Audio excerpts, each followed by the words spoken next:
The fluorescent lights of Denver International Airport cast their familiar glow across Terminal B as Jessica Martinez adjusted her carry-on bag and checked her boarding gate one final time. She had exactly 43 minutes before her flight to Seattle, where she was scheduled to attend a pediatric nursing conference that could advance her career in ways she'd only dreamed about. What she didn't know was that in less than 24 hours, armored vehicles would line her quiet suburban street in Lakewood, and her name would be spoken in Pentagon briefing rooms with the kind of reverence reserved for Medal of Honor recipients. But that extraordinary moment was still hours away. Right now, she was simply Jessica Martinez, a 26-year-old nurse from Denver General Medical Center, tired from a double shift and looking forward to 3 days of learning about the latest advances in pediatric care. She had worked overtime to afford this conference, picking up extra shifts in the children's ward, staying late to comfort scared parents, and volunteering her weekends at the local veteran support group, where she honored her late father's memory by caring for those who had served. Before we jump back in, tell us where you're tuning in from, and if this story touches you, make sure you're subscribed, because tomorrow I've saved something extra special for you. The morning had started like countless others.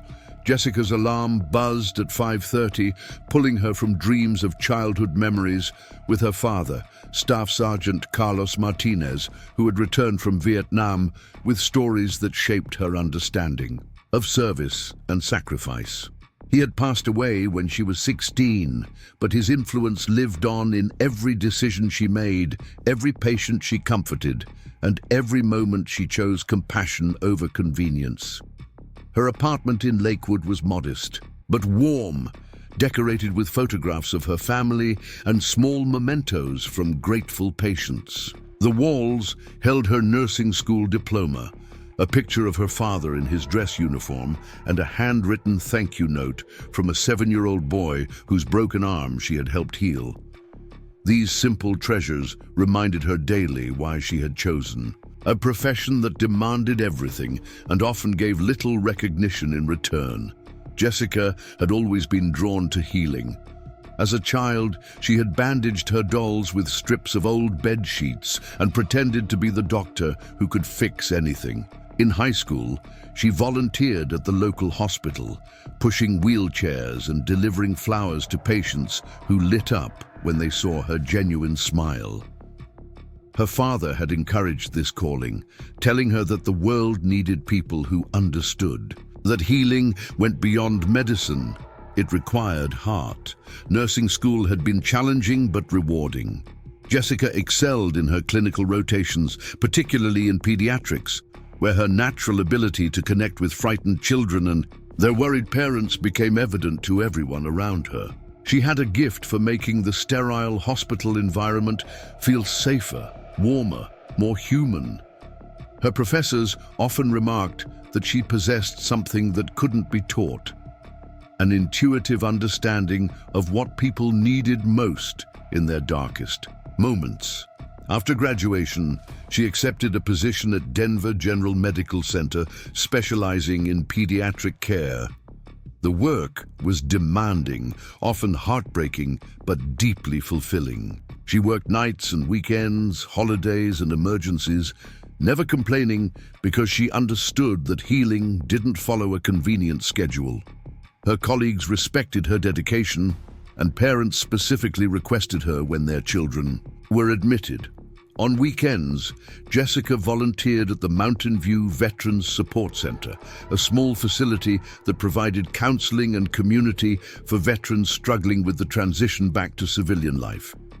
She had started volunteering there 3 years ago, initially as a way to honor her father's memory, but it had become something much more meaningful. The veterans appreciated having someone who understood military culture through family experience, and Jessica found that her nursing skills translated beautifully to helping those dealing with physical and emotional wounds from their service. This morning had been particularly hectic at the hospital.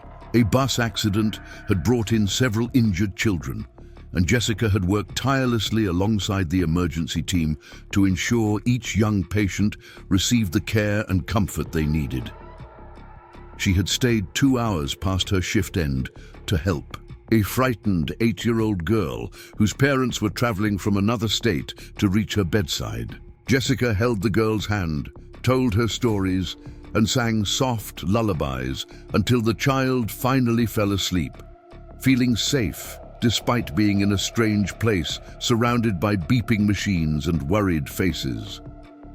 Dr. Robert Kim, the pediatric department supervisor, had found Jessica in the family waiting area at nearly midnight, finally finishing her documentation from the long day. He approached her with the kind of expression that meant either very good news or very bad news. Jessica looked up from her charts, tucking a strand of dark hair behind her ear, and waited for him to speak. "Jessica," Dr. Kim said, settling into the chair across from her, "I've been watching your work for the past 2 years, and I want you to know that you represent everything we hope to see in our nursing staff. Your technical skills are excellent, but more importantly, you have something special in how you connect with patients and families." Jessica felt a warm flush of pride, but remained modest. "Thank you, Dr. Kim. I just try to remember that behind every case number is a person who's scared and needs to feel cared for." Dr. Kim nodded, impressed as always by her perspective. "That's exactly what I mean, which is why I'm recommending you for the Advanced Pediatric Trauma Certification Program. It would mean additional training, more responsibility, and eventually the opportunity to lead our pediatric emergency response team."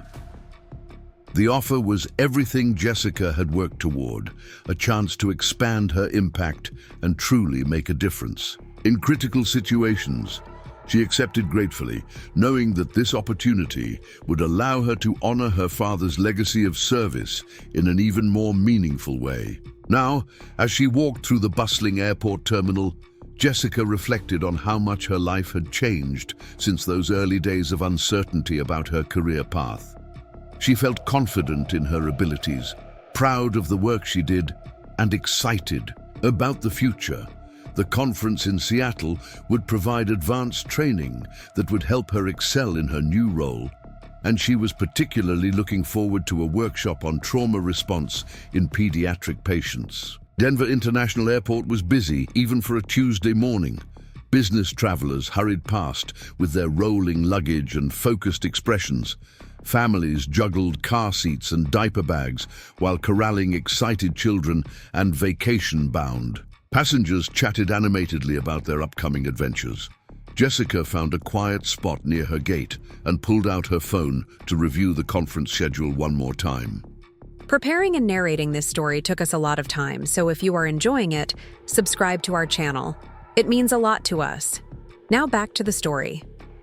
She had packed carefully for this trip, bringing comfortable shoes for long days of walking between sessions, a notebook she had already filled with questions she hoped to have answered, and a small framed photo of her father that she carried whenever she traveled. The photo showed him in his dress uniform, smiling proudly on the day he received his Purple Heart. Jessica often looked at that photo when she needed courage or guidance, imagining what advice he might give her in challenging moments. The boarding announcement for her flight began, and Jessica gathered her belongings, checking to ensure she had her boarding pass and identification ready. She was traveling light, with just a carry-on bag and her purse, preferring to avoid the hassle of checked luggage for a short trip. As she stood in line with other passengers, she noticed the diverse group of people around her. Elderly couples heading to visit grandchildren, young professionals attending business meetings, and military personnel in various uniforms traveling for reasons she could only imagine. The gate area was filled with the usual pre-flight energy, people checking their phones one last time, purchasing last-minute snacks from nearby vendors, and settling into seats for the wait until boarding began. Jessica found an empty chair near the window where she could watch the planes taxi on the runway while she reviewed her conference materials. She had been particularly looking forward to a presentation on emergency response protocols in pediatric. trauma cases. Her volunteer work with veterans had taught her that quick, decisive action could mean the difference between life and death, and she wanted to bring that same level of preparedness to her work with children. The speaker was a renowned trauma surgeon from Children's Hospital of Philadelphia who had developed innovative approaches to treating young patients in critical situations. As Jessica sat reading, she became aware of some commotion near the boarding area. A man in military dress uniform was having what appeared to be an intense conversation with an airline representative. She couldn't hear the details, but his posture suggested frustration or concern. Jessica had learned from her father and her work with veterans to recognize the signs of someone carrying more weight than should be expected of any person. The man appeared to be in his late 20s, with the bearing and physical condition that suggested active military service. His uniform was impeccable, decorated with ribbons and badges that Jessica recognized from her father's explanations years ago as indicators of combat service and commendation. There was something about his demeanor that reminded her of some of the veterans she worked with, a combination of strength and weariness that came from experiences most people would never understand. Jessica returned her attention to her conference materials, but she found herself glancing occasionally toward the soldier, noting that he seemed to be dealing with some kind of travel complication. Airline staff members were speaking with him in hushed tones, consulting computer screens and making phone calls. Whatever the issue was, it appeared to be significant enough to require supervisor involvement. The boarding process began for Jessica's flight, and she gathered her belongings once again. As she approached the gate, she noticed that the soldier from earlier was also in line, though he appeared to be traveling on a different flight. Their eyes met briefly, and Jessica offered a small smile of acknowledgement. The kind of respectful nod that veterans and their families often exchanged in recognition of shared understanding about service and sacrifice. She boarded her plane efficiently, stored her carry-on in the overhead compartment, and settled into her window seat. The flight to Seattle would take just over 2 hours, giving her time to review her conference notes and prepare for the intensive learning ahead. As the plane filled with passengers and the flight attendants began their safety demonstration, Jessica felt the familiar mixture of excitement and nervousness that came with new opportunities. But as she fastened her seatbelt and prepared for takeoff, Jessica had no way of knowing that her carefully planned conference trip was about to be dramatically interrupted. She couldn't have imagined that in a few short minutes, all her training, instincts, and courage would be tested in a way that would change not only her life, but the lives of countless others who would hear her story in the days to come. The plane pushed back from the gate right on schedule, and Jessica watched through her window as the ground crew guided them toward the runway. Denver's skyline looked beautiful in the morning light, and she felt grateful for the opportunity to travel and learn. In just a few hours, she would be in Seattle, ready to absorb new knowledge that would make her a better nurse and ultimately help her provide better care for the children and families who needed her. As the engines began their powerful acceleration for takeoff, Jessica closed her eyes and said a small prayer of gratitude for the journey ahead, having no idea that the most important part of her trip would happen before her plane ever left Colorado airspace. The flight had been airborne for approximately 20 minutes when Jessica first noticed something was wrong. She had been reviewing her conference notes when a subtle change in the cabin atmosphere caught her attention. The gentle hum of conversation that typically filled commercial flights had shifted, becoming more hushed and concerned. Flight attendants were moving through the aisles with purpose, rather than their usual casual efficiency, their professional smiles replaced by expressions of focused concern. Jessica looked up from her papers to see a flight attendant speaking quietly with a passenger several rows ahead. The attendant's body language suggested this wasn't a routine request for additional peanuts or a pillow. There was urgency in her movements, a tension that Jessica recognized from her years working in hospital emergency situations. Something was developing that required immediate attention. The passenger the flight attendant was speaking with appeared to be the same soldier Jessica had noticed earlier in the terminal. From her position several rows back, she could see his military dress uniform and the rigid posture that suggested he was fighting against some kind of physical discomfort. His head was tilted back against the headrest, and even from a distance, Jessica could observe the careful, controlled breathing pattern of someone managing significant pain. Staff Sergeant Michael Thompson had been traveling from Fort Carson to Washington, D.C. for a ceremony he had dreaded as much as he had anticipated. In 3 days, he would stand in the East Room of the White House to receive the Medal of Honor for actions he had taken during a firefight in Eastern Europe that had saved the lives of his entire unit, but had cost him pieces of his soul that he wasn't sure he would ever recover. The shrapnel embedded near his spine was a constant reminder of that day, usually manageable with medication and careful movement, but the stress of the upcoming ceremony combined with the air pressure changes of flight had created a perfect storm of complications. The pain had started as a familiar ache during takeoff, the kind he had learned to breathe through and manage with the techniques his physical therapist had taught him. But as the plane climbed to cruising altitude, the discomfort had intensified into something more alarming. The old shrapnel fragments, which had been deemed too dangerous to remove surgically, were shifting in ways that sent shooting pains down his legs and created a frightening numbness in his lower back. Michael had served 3 tours overseas as a combat medic, treating wounded soldiers under the most challenging conditions imaginable. He had learned to push through pain, to compartmentalize fear, and to function effectively even when his own body was failing him. But this situation was different. The pain was building to levels that made it difficult to think clearly, and the confined space of the aircraft cabin made it impossible to move in ways that might provide relief. He had initially tried to handle the situation quietly, not wanting to create a disturbance or draw attention to himself. Military training had ingrained in him the importance of maintaining composure and not becoming a burden to others.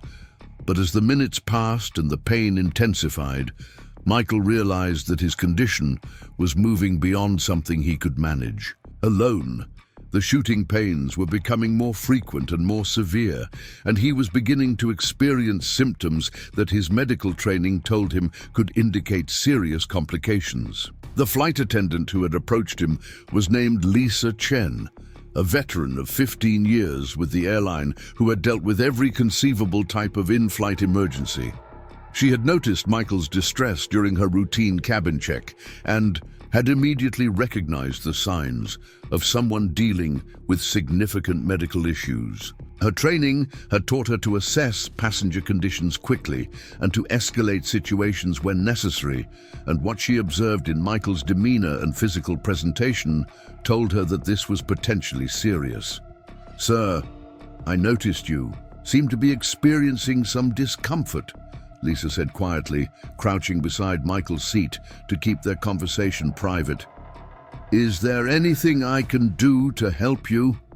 We have medical supplies available, and I can contact our ground support for additional assistance if needed."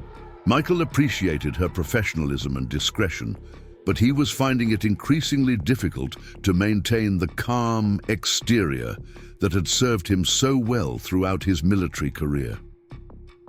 The pain was creating a fog in his thinking that made it hard to articulate exactly what was happening to his body. He knew that the shrapnel in his back was the source of the problem, but explaining the complex medical situation while dealing with intense pain was proving challenging. "I have some old shrapnel near my spine," Michael managed to say through gritted teeth. "It's been stable for months, but something's not right. The pressure changes or the vibration from the engines might have shifted something. I'm starting to lose feeling in my legs, and the pain is getting worse." Lisa's expression became more serious as she processed this information. Her training had covered various medical emergencies, but dealing with combat-related injuries at 30,000 feet was not something she encountered regularly. She knew that any situation involving spinal injuries or neurological symptoms required immediate attention and potentially emergency landing procedures. "I'm going to get our medical kit and see if we have any passengers with medical training who might be able to assist," Lisa told Michael. "We also have the capability to consult with ground-based medical professionals if necessary. Are you taking any medications for this condition?" Michael explained his medication regimen and the circumstances of his injury, providing Lisa with information that she knew would be crucial for any medical professional who might become involved in his care. As she listened, she became increasingly concerned about the implications of his symptoms and the potential need for emergency medical intervention. Jessica had been watching this interaction with growing concern, her nursing instincts telling her that something significant was developing. She had seen enough medical emergencies to recognize when a situation was moving beyond routine discomfort into potentially serious territory. The flight attendant's body language and the length of her conversation with the soldier suggested that this was not a simple case of motion sickness or anxiety. From her position in the cabin, Jessica could observe Michael's posture and breathing patterns, both of which indicated someone dealing with substantial pain. His carefully controlled movements and the way he was gripping the armrests suggested that he was fighting against something much more serious than typical flight discomfort. Her father's military service and her work with veterans had taught her to recognize the signs of someone trained to endure hardship who was reaching the limits of their tolerance. The decision to get involved was not one Jessica made lightly. She understood the complexities of providing medical assistance in an aircraft environment, the liability issues involved, and the potential complications of inserting herself into a situation she might not fully understand. But her nursing training and personal values made it impossible for her to sit quietly while someone was clearly in distress and potentially in need of medical attention. As Lisa moved toward the front of the cabin to retrieve medical supplies, Jessica made her decision. She unbuckled her seatbelt and moved carefully through the aisle toward Michael's seat, her mind already running through the assessment protocol she would use to evaluate his condition and determine what kind of assistance might be helpful. "Excuse me," Jessica said quietly as she approached Michael's row. "I'm a registered nurse, and I couldn't help but notice that you seem to be having some difficulties. Would you mind if I offered some assistance?" Michael looked up at Jessica with a mixture of relief and apprehension. His military training made him reluctant to accept help, but his medical knowledge told him that his condition was potentially serious enough to warrant professional evaluation. The pain had continued to intensify, and he was now experiencing concerning levels of numbness in his lower extremities that suggested possible nerve compression or damage. "I'd appreciate that," Michael replied, his voice tight with controlled pain. "I'm a combat medic myself, so I understand what's happening, but I'm not exactly in a position to treat myself right now." Jessica appreciated his candor and professional background, knowing that his medical training would make him a reliable source of information about his condition and symptoms. She quickly introduced herself and began a rapid assessment of his situation, using her nursing skills to evaluate his immediate needs while being mindful of the constraints of the aircraft environment. The flight attendant returned with the aircraft's medical kit just as Jessica was beginning her evaluation. Lisa was accompanied by the senior flight attendant, Mark Rodriguez, who had 20 years of experience dealing with in-flight emergencies and who carried the authority to make decisions about potential diversions or emergency landings. "We have a registered nurse here who's offered to help," Lisa explained to Mark, gesturing toward Jessica. The passenger is military with a service-related injury that may be causing complications. Mark nodded his appreciation and stepped back to give Jessica space to work, while remaining close enough to assist with any supplies or communications that might be needed. His experience had taught him that having qualified medical personnel available during emergencies was invaluable, and he was prepared to support Jessica's efforts in whatever way might be helpful. Jessica began her assessment by checking Michael's vital signs and asking detailed questions about his symptoms, pain, levels, and medical history. What she discovered confirmed her growing concern about the seriousness of his condition. His blood pressure was elevated, his heart rate was increased, and his descriptions of neurological symptoms suggested that the shrapnel in his spine might be causing compression or damage that could have lasting consequences if not addressed. Quickly, the numbness in his legs was particularly worrying, as it suggested possible nerve involvement that could indicate a medical emergency requiring immediate intervention. Jessica's training had taught her to recognize the signs of spinal cord compression and other neurological emergencies. And Michael's presentation was consistent with someone who needed urgent medical attention. "How long has the numbness been getting worse?" Jessica asked, her professional demeanor calm despite her growing concern about his condition. "It started about 10 minutes ago as just a tingling sensation, but now I'm losing significant feeling below my knees," Michael replied. "The pain is also changing character. It's less sharp now and more of a deep, constant pressure that's making it hard to think clearly." Jessica's nursing experience told her that these symptoms could indicate serious complications that might require emergency medical intervention. The combination of increasing neurological deficits and changing pain patterns suggested that the shrapnel might be causing progressive damage that could have permanent consequences if not addressed promptly. She looked up at Mark, who had been monitoring the situation with growing concern. "We need to consider emergency landing options," Jessica said quietly but firmly. "His symptoms suggest possible spinal cord compression that could result in permanent damage if not treated quickly. This is beyond what we can manage effectively in flight." Mark nodded, understanding the implications of Jessica's assessment. Emergency landings were serious decisions that involved significant costs and logistical complications, but passenger safety was always the primary consideration. He immediately began communicating with the cockpit about their situation and potential diversion airports that could provide appropriate medical facilities. The captain's voice came over the intercom with the kind of calm authority that airline professionals use to deliver serious news without creating panic among passengers. "Ladies and gentlemen, we're experiencing a medical emergency that requires us to divert to the nearest appropriate facility. We'll be landing at Colorado Springs Municipal Airport in approximately 15 minutes. Please remain seated with your seatbelts fastened and follow all instructions from the flight crew."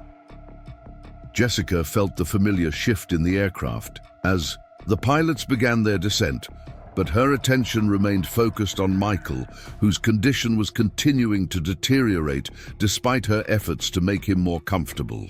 The numbness in his legs had progressed significantly, and he was now reporting complete loss of sensation below his waist, a development that confirmed Jessica's worst fears about spinal cord involvement.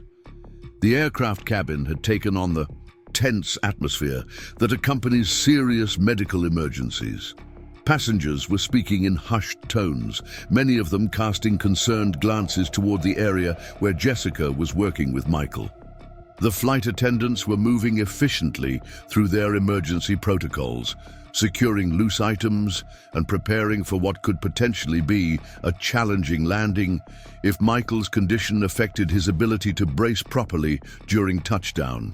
Michael's military training was evident in how he was handling the crisis, Despite the pain and the frightening loss of sensation in his lower body, he remained calm and cooperative, providing Jessica with clear information about his symptoms and following her instructions without complaint. His medical background allowed him to understand the seriousness of his situation, but rather than creating additional anxiety, this knowledge seemed to help him maintain focus and composure.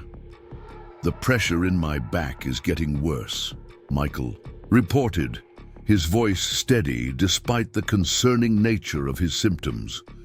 "It feels like something is pressing against my spine from the inside. The pain medications I normally take aren't touching this level of discomfort." Jessica continued monitoring his vital signs while doing everything possible to keep him stable until they could reach proper medical facilities. The aircraft's medical kit contained basic supplies, but treating potential spinal cord compression required specialized equipment and expertise that were only available in hospital settings. Her role was to prevent further deterioration and ensure that Michael remained as stable as possible during the flight and landing. The descent toward Colorado Springs was faster than typical commercial approaches, with the pilots coordinating directly with air traffic control to expedite their arrival. Emergency medical services had been notified and were standing by at the airport, ready to transport Michael to Memorial Hospital, which had a Level 1 trauma center capable of handling complex spinal injuries. As the plane descended through the clouds, Jessica could see the airport approaching rapidly. The pilots were making an efficient but careful approach, mindful that they had a patient on board who might be vulnerable to any sudden movements or impacts during landing. The flight attendants had briefed the passengers about the emergency landing procedures and had positioned themselves to assist Michael during the touchdown and taxi to the gate. "We're almost there," Jessica told Michael, maintaining the calm, reassuring tone she had learned to use with patients in crisis situations. "The hospital here has excellent trauma facilities, and they'll be able to give you the specialized care you need. You're doing great at staying calm and helping us help you." Michael managed a slight smile despite his condition. "I've been in worse situations," he said, though Jessica could see the concern in his eyes about what the long-term implications of his symptoms might be. As a combat medic, he understood better than most patients what progressive neurological deficits could mean for his future mobility and quality of life. The landing was smooth and efficient, with the pilots demonstrating the kind of skill that comes from years of experience handling challenging situations. As soon as the aircraft came to a stop at the gate, paramedics were boarding with specialized equipment designed for potential spinal injuries. Jessica briefed them quickly on Michael's condition, symptoms, and the progression of his neurological deficits during the flight. The paramedics worked with practiced efficiency, carefully transferring Michael to a specialized stretcher that would protect his spine during transport. Jessica provided them with detailed information about his vital signs, medication history, and the timeline of symptom development, ensuring that the hospital emergency room would have complete information about his condition and the circumstances of the emergency. "Thank you," Michael said to Jessica as the paramedics prepared to transport him from the aircraft. "You probably saved my life by recognizing how serious this was becoming. I might have tried to tough it out until we reached DC, and that could have been a disaster." Jessica squeezed his hand gently, moved by his gratitude, but focused on ensuring he received the best possible care. "Take care of yourself," she told him. "You've served your country with honor, and now it's time to let others serve you by getting you the medical attention you need."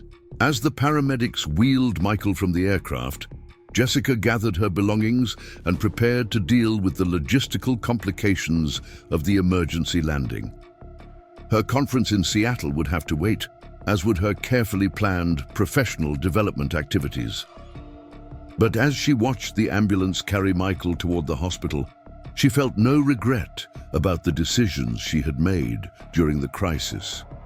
The other passengers began disembarking, many of them stopping to thank Jessica for her intervention and professionalism during the emergency. Several people mentioned that they had been frightened by the situation, but had felt reassured seeing her calm, competent response to Michael's medical crisis. The flight crew also expressed their appreciation for her assistance and professional expertise. Mark Rodriguez, the senior flight attendant, approached Jessica as she prepared to leave the aircraft. "I've been doing this for 20 years, and I've seen a lot of medical emergencies," he told her. "What you did today was exceptional. You recognized the seriousness of his condition before it became life-threatening, and your quick action probably prevented permanent damage." Jessica appreciated his kind words, but her thoughts were focused on Michael and his condition. She found herself hoping that the hospital would be able to address the shrapnel complications successfully, and that his neurological symptoms would prove to be temporary rather than permanent. Her father's military service had taught her to understand the sacrifices made by those who serve, and seeing Michael's courage during the medical crisis had reinforced her respect for the military community. The airline representatives were helpful in rebooking Jessica's travel arrangements, understanding that her assistance during the emergency had caused her to miss her original connection. They arranged for her to stay overnight in Colorado Springs and catch a flight to Seattle the following morning, allowing her to still attend most of her conference activities. As Jessica waited in the airport for her hotel shuttle, she found herself reflecting on the events of the day and the way that life could change direction so suddenly and unexpectedly. That morning, she had been focused on her professional development and career advancement. Now she was thinking about a wounded soldier she had met for only a few hours, but who had impressed her with his courage and grace under extremely difficult circumstances. The hotel shuttle arrived, and Jessica settled into her seat for the short ride into Colorado Springs.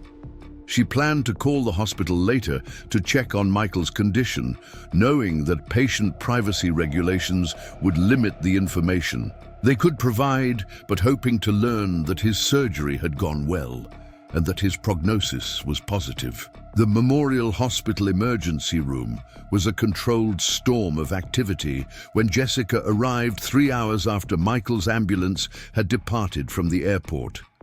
She had checked into her hotel, unpacked her belongings, and found herself unable to concentrate on anything except wondering about the soldier whose medical crisis had dramatically altered both of their days. Her nursing instincts and personal values made it impossible for her to simply continue with her original plans without knowing whether Michael was receiving the care he needed. Jessica approached the reception desk with some uncertainty, knowing that hospitals were necessarily protective of patient information, but hoping that her professional status and her role in Michael's care during the emergency might allow her to receive some basic information about his condition. The emergency room receptionist was a middle-aged woman named Carol, who had worked at Memorial Hospital for over a decade and who had seen every conceivable type of family member, friend, and concerned citizen seeking information about patients. "I'm Jessica Martinez, a registered nurse from Denver General Medical Center," Jessica explained to Carol. "I provided medical assistance to a patient named Michael Thompson during a flight emergency earlier today. He was brought here by ambulance with potential spinal complications from old combat injuries. I was hoping to check on his condition." Carol consulted her computer system and then looked up at Jessica with recognition. "Oh, you're the nurse from the airplane," she said with genuine appreciation. "Dr. Sarah Williams, our trauma surgeon, specifically asked us to contact you if you came by. She said your assessment and intervention during the flight probably prevented Mr. Thompson from suffering permanent paralysis." Jessica felt a surge of relief at hearing that Michael's condition was being taken seriously and that her intervention had been meaningful. Carol picked up the phone and made a brief call, then turned back to Jessica with a smile. "Dr. Williams would like to speak with you," Carol said. "She's just finishing up with Mr. Thompson's surgery and will meet you in the family consultation room in about 10 minutes. Jessica waited in the consultation room, a comfortable space designed to provide privacy for difficult conversations between medical professionals and patient families. The walls were decorated with soothing artwork, and the furniture was arranged to create an atmosphere of calm support. Jessica found herself thinking about how many families had received life-changing news in rooms just like this one, and she felt grateful that her conversation with Dr. Williams would hopefully involve positive developments rather than tragic outcomes. Dr. Sarah Williams entered the consultation room with the bearing of someone who had spent years delivering news both good and bad to anxious families. She was in her early 40s, with graying hair and the kind of confident demeanor that came from extensive experience dealing with complex trauma cases. Her surgical scrubs were evidence that she had just finished working on Michael's case. "Ms. Martinez," Dr. Williams said, extending her hand with genuine warmth, "I can't thank you enough for what you did on that airplane today. Your quick recognition of Mr. Thompson's neurological deterioration and your insistence on emergency landing probably saved him from permanent paralysis." Jessica felt overwhelmed by the significance of Dr. Williams' words. She had known that Michael's condition was serious, but hearing a trauma surgeon confirm that her intervention had prevented life-altering consequences made the reality of the situation much more profound. "How is he doing?" Jessica asked, her nursing training making her focus immediately on patient outcomes rather than dwelling on her own role in the situation. Dr. Williams settled into her chair and opened Michael's medical chart. "The surgery went very well," she began. "We were able to locate the piece of shrapnel that had shifted and was compressing his spinal cord. It was a delicate procedure because of the location and the scar tissue from his original injuries. But we successfully removed the fragment and relieved the pressure on his neural structures." Jessica felt a tremendous sense of relief as Dr. Williams continued her explanation. "His neurological function is already beginning to return. He has feeling in his legs again, and we expect a full recovery of his motor function. Without your intervention, the continued compression could have caused permanent damage that might not have been reversible even with surgical intervention." The magnitude of what had happened during the flight began to sink in for Jessica. Her decision to get involved, her assessment of Michael's condition, and her insistence on emergency landing had literally made the difference between Michael recovering fully and potentially facing life in a wheelchair. The responsibility of that realization was both humbling and profound. "There's something else," Dr. Williams continued. "Mr. Thompson asked me to give you this." She handed Jessica a folded piece of paper with her name written on the outside in careful handwriting. "He wanted you to know how grateful he is for what you did." Jessica opened the note and read Michael's message. "Jessica, I don't have adequate words to express my gratitude for what you did today. Your quick thinking and courage saved not just my mobility, but my future. I'm scheduled to receive the Medal of Honor next week for actions I took to save my unit. But today, you're the hero. Thank you for seeing me as a person worth saving and for acting when it mattered most. Michael Thompson."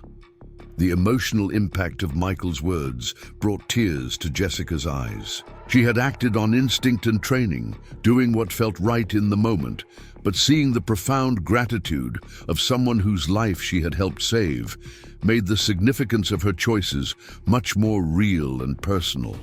Dr. Williams observed Jessica's emotional response with understanding. "He also asked if you might be willing to visit him tomorrow before he's discharged," she said. I think it would mean a great deal to him to thank you in person and to show you that your intervention was successful." Jessica agreed immediately, knowing that seeing Michael's recovery would provide closure to an experience that had been both frightening and rewarding.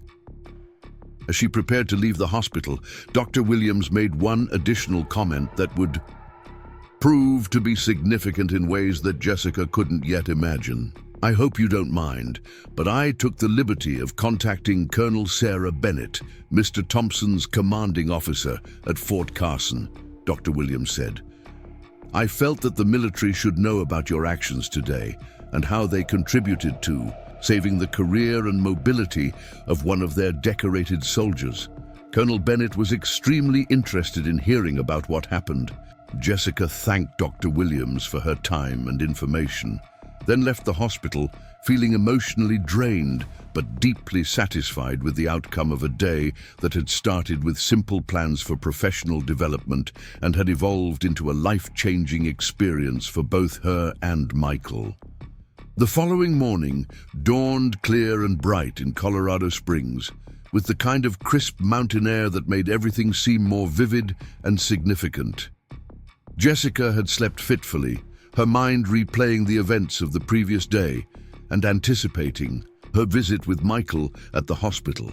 She arrived at Memorial Hospital early, bringing with her a small gift she had purchased the evening before, a book of photography featuring Colorado landscapes that she thought Michael might enjoy during his recovery. Michael's hospital room was on the 4th floor of the medical center, in a wing designated for patients recovering from neurological procedures. Jessica knocked gently on the doorframe and entered to find Michael sitting up in bed, looking remarkably better than he had during their crisis on the airplane. His color had returned to normal, and while he was obviously still recovering from surgery, his alert demeanor and genuine smile indicated that his condition had improved dramatically. "Jessica," Michael said, his voice stronger and more animated than it had been during their flight emergency. "I can't believe you came to visit. Please sit down. I have so much I want to thank you for." Jessica settled into the visitor's chair beside Michael's bed, struck by the transformation in his appearance and demeanor. The man who had been fighting against severe pain and progressive neurological deficits just 24 hours earlier was now sitting up comfortably and speaking with energy and clarity. "Dr. Williams told me that the surgery went perfectly," Jessica said. "How are you feeling? Are you getting sensation and movement back in your legs?" Michael's face lit up with genuine joy as he demonstrated his returning mobility by wiggling his toes and bending his knees under the hospital blankets. "Full sensation and movement," he reported. "Dr. Williams said that without your intervention, I might have lost that permanently. Jessica, you literally saved my future." The conversation that followed was both deeply personal and profoundly meaningful for both Jessica and Michael. He told her about his upcoming Medal of Honor ceremony, the circumstances of his combat injuries, and his plans for continuing his military career despite the physical challenges he faced from his service-related injuries. Jessica shared her own background, her father's military service, and her work with veterans in Denver. As they talked, Jessica learned that Michael's unit had been ambushed during a humanitarian mission in Eastern Europe, and his actions as a combat medic under fire had saved the lives of 12 soldiers while exposing himself to the enemy fire that had resulted in his injuries. The Medal of Honor ceremony would recognize his extraordinary courage, but Michael remained humble about his actions, insisting that he had simply done his job as a medic. "The thing is," Michael said thoughtfully, "I've been struggling with accepting this recognition. I keep thinking about the soldiers who didn't make it home, wondering if I deserve this honor when others made the ultimate sacrifice. But what you did yesterday reminded me that sometimes we're put in positions where we can help others, and we have a responsibility to act." Jessica was moved by Michael's reflection and his ability to connect their shared experience to larger questions about service, duty, and the responsibility to help others in need. Their conversation reinforced her own sense that her decision to intervene during his medical crisis had been not just professionally appropriate, but morally necessary. A knock on the door interrupted their conversation, and Dr. Williams entered with another visitor whom Jessica didn't recognize. The woman was wearing a military dress uniform with the insignia of a full colonel, and her bearing suggested someone accustomed to authority and responsibility. "Mr. Thompson, Ms. Martinez," Dr. Williams said, "I'd like you to meet Colonel Sarah Bennett, Mr. Thompson's commanding officer from Fort Carson." Colonel Bennett stepped forward with a warm smile and extended her hand to Jessica. "Ms. Martinez, I've heard extraordinary things about your actions yesterday. Sergeant Thompson is one of our most valued soldiers, and what you did to ensure his medical care quite possibly saved his military career along with his mobility." Jessica felt somewhat overwhelmed by the formal recognition from such a high-ranking military officer, but Colonel Bennett's genuine warmth and appreciation made the interaction comfortable rather than intimidating. The colonel explained that she had driven down from Fort Carson specifically to meet Jessica and to express the military's gratitude for her intervention. "What you did exemplifies the best of civilian-military cooperation," Colonel Bennett continued. "You saw a soldier in need and acted without hesitation to provide assistance. That kind of support means more to our military community than you might realize."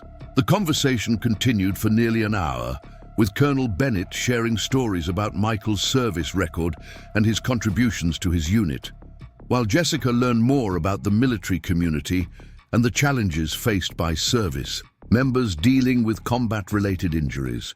The colonel's visit reinforced for Jessica the significance of her actions and the broader implications of helping someone whose service contributions extended far beyond what she had initially understood. As Colonel Bennett prepared to leave, she mentioned that she would be filing a formal commendation report about Jessica's actions, ensuring that her intervention would be documented in military records as an example of outstanding civilian support for military personnel.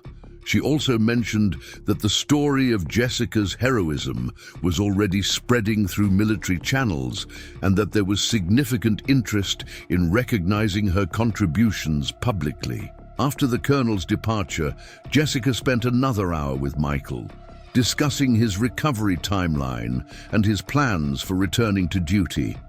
He would be discharged the following day and would have several weeks of recovery time before traveling to Washington, D.C. for the Medal of Honor ceremony. His doctors were optimistic that he would make a complete recovery and be able to continue his military career without limitations. As Jessica prepared to leave for her rescheduled flight to Seattle, Michael made a request that surprised her. "I know this might seem presumptuous," he said, "but I was wondering if you might consider attending the Medal of Honor ceremony next week."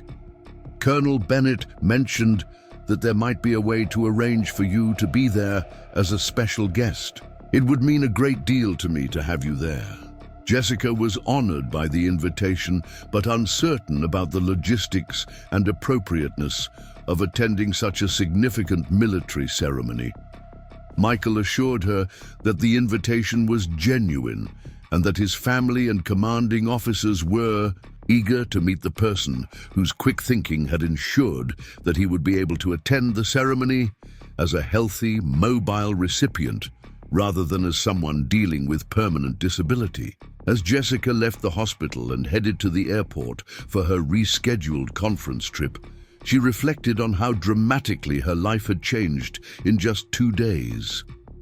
What had started as a routine professional trip had evolved into an experience that connected her more deeply to her father's military legacy and to the ongoing service and sacrifice of current military personnel. The flight to Seattle was uneventful, giving Jessica time to process the events of the previous 2 days and to consider the implications of Colonel Bennett's mention of public recognition. She had acted on instinct and training, without thought of recognition or reward, but she was beginning to understand that her actions had significance beyond her immediate assistance to Michael. As the plane descended toward Seattle, Jessica found herself thinking about her father and how proud he would have been to see her help a fellow service member in need. Her nursing career had always been motivated by a desire to help others, but her experience with Michael had connected her professional skills to her family's military heritage in ways that felt both meaningful and profound. She had no way of knowing that while she was flying to Seattle, military officials at the highest levels were discussing her actions and planning recognition that would soon transform her quiet life as a pediatric nurse into something much more public and significant. The story of her intervention was spreading through military networks, veterans organizations, and media outlets in ways that would soon make her name known far beyond the medical and military communities where her actions had already made such a profound impact. Jessica's 3 days in Seattle passed in a blur of medical seminars, networking sessions, and intensive learning workshops that had originally motivated her conference attendance. The pediatric trauma protocols she studied seemed more relevant now, given her recent experience with emergency medical intervention in challenging circumstances. She found herself taking detailed notes on spinal injury assessment and neurological emergency recognition, subjects that had moved from academic interest to personal experience in the span of a single flight. The conference hotel was a modern facility in downtown Seattle, surrounded by the bustling energy of a city that never seemed to slow down. Jessica's room overlooked Elliott Bay, where ferries moved constantly between the mainland and various islands, carrying commuters and tourists in predictable patterns that reminded her of the routine nature of life before unexpected emergencies disrupted everything. She would stand at her window in the early morning, watching the sunrise reflect off the water while thinking about Michael Thompson and wondering how his recovery was progressing. During the conference sessions, Jessica participated actively in discussions about emergency response protocols, drawing on her recent experience to ask more informed questions about field assessment techniques and decision-making under pressure. Her fellow attendees were impressed by her practical insights and her ability to connect theoretical knowledge to real-world applications. Several conference speakers specifically noted her contributions during Q&A sessions, recognizing that she was speaking from recent experience rather than purely academic understanding. The conference dinner on Thursday evening was held at a waterfront restaurant with panoramic views of Puget Sound. Jessica found herself seated with a group of pediatric nurses from various hospitals across the Pacific Northwest, sharing experiences and discussing the challenges of their profession. When the conversation turned to memorable patient encounters, Jessica found herself telling the story of her airplane emergency intervention, though she kept the details general out of respect for Michael's privacy. Her table mates were fascinated by the account and impressed by her quick thinking and professional competence under pressure. Dr. Margaret Chen, a pediatric emergency specialist from Portland, particularly appreciated Jessica's description of her assessment process and her decision-making during the crisis.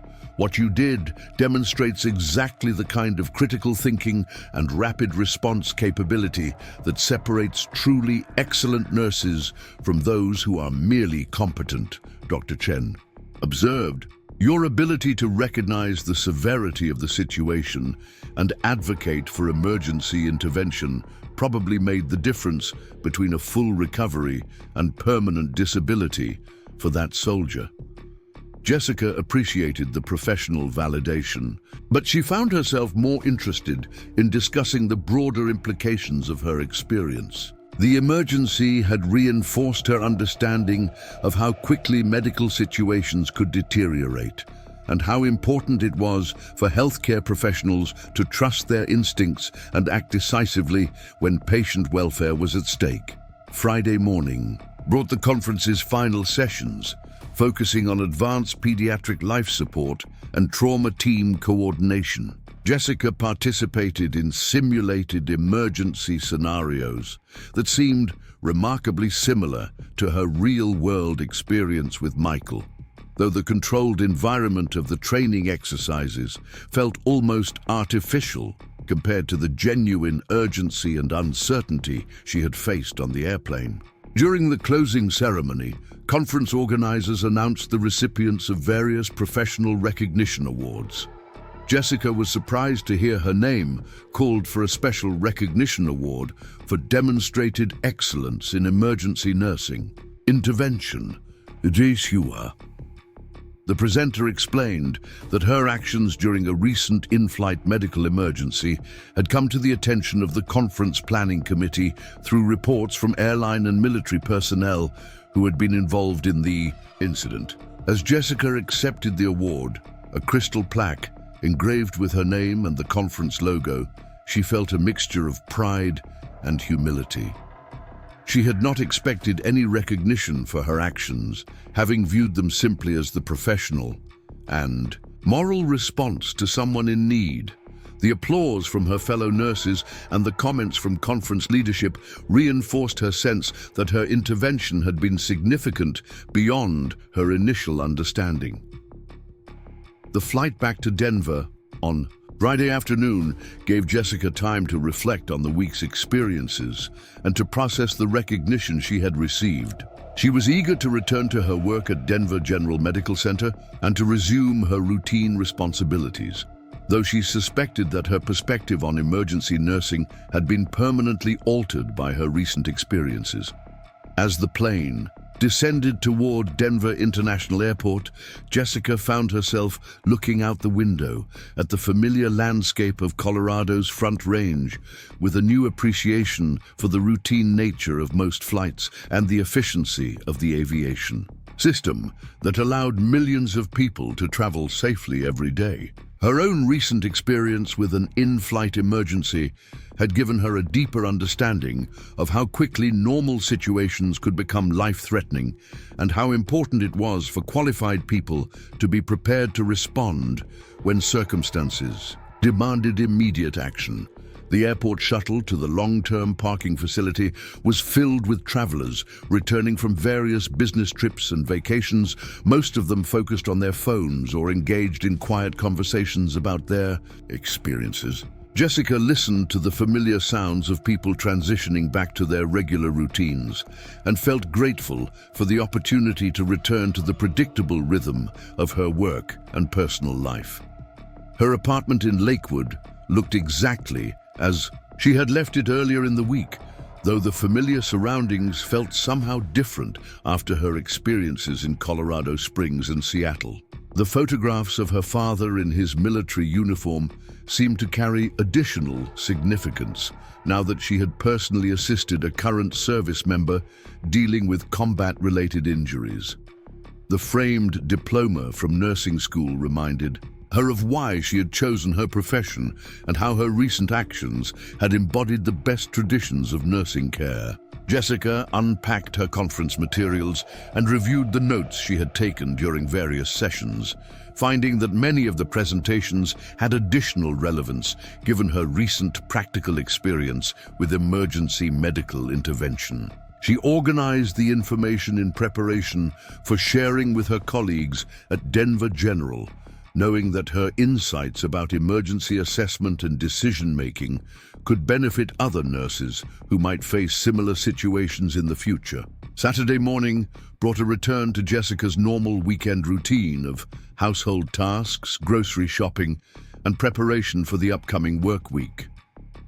She visited the local farmers market, where she encountered several neighbors and acquaintances who asked about her conference trip and her professional development activities. Jessica found herself sharing general information about the educational sessions while keeping the details of her emergency intervention private, partly out of respect for Michael's privacy and partly because the experience still felt too significant and personal to discuss casually. Her volunteer commitment at the Mountain View Veterans Support Center was scheduled for Saturday afternoon, and Jessica looked forward to returning to her regular service activities with the veteran community. Her recent experience with Michael had reinforced her appreciation for the challenges faced by military personnel dealing with service-related injuries, and had given her new insights into the ongoing medical needs of veterans transitioning back to civilian life. The Veterans Center was housed in a converted community center building that had been donated by the city for use by various veteran support organizations. Jessica's role involved providing basic health screenings, medication management education, and general medical consultation for veterans who had limited access to VA medical services or who preferred the informal, community-based approach offered by the center. When Jessica arrived at the center, she was greeted by Tom Williams, a Vietnam veteran who served as the volunteer coordinator and who had become a friend and mentor during her 3 years of service at the facility. Tom immediately noticed something different about Jessica's demeanor and asked about her conference experience and whether she had learned anything particularly significant during her time in Seattle. Jessica found herself telling Tom about her airplane emergency intervention, knowing that his military background would help him understand the significance of her assistance to Michael. Tom listened intently to her account, asking detailed questions about Michael's injuries and his military service record. "You know," Tom said thoughtfully after Jessica finished her story, "what you did for that soldier represents exactly the kind of civilian support that means so much to the military community. Veterans often feel isolated from civilian society, like people don't understand or appreciate their service. When someone like you steps up to help without being asked, it reminds us that we're still connected to the broader community." Tom's perspective reinforced Jessica's growing understanding that her actions had significance beyond the immediate medical intervention. Her assistance to Michael had represented a broader statement about civilian-military relationships and the ongoing responsibility of all citizens to support those who had served their country.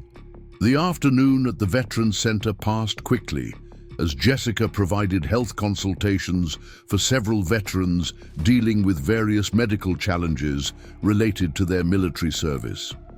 She found that her recent experience with Michael gave her additional credibility and understanding when discussing service-related health issues, and several veterans commented on her improved insight into the unique medical challenges faced by military personnel. As Jessica prepared to leave the center at the end of her volunteer shift, Tom approached her with a thoughtful expression. "I hope you don't mind," he said, "but I mentioned your story to a few people in the veteran community. Word has a way of getting around in military circles, and I think you might be hearing from some folks who want to recognize what you did." Jessica thanked Tom for his support, but expressed some uncertainty about receiving recognition for actions that she viewed as simply doing her professional and moral duty. Tom smiled and reminded her that the military community had a strong tradition of recognizing and honoring those who provided support to service members, whether that support came from within military ranks or from civilian allies. Sunday was devoted to preparation for the upcoming work week and to catching up on personal tasks that had been postponed during her conference travel.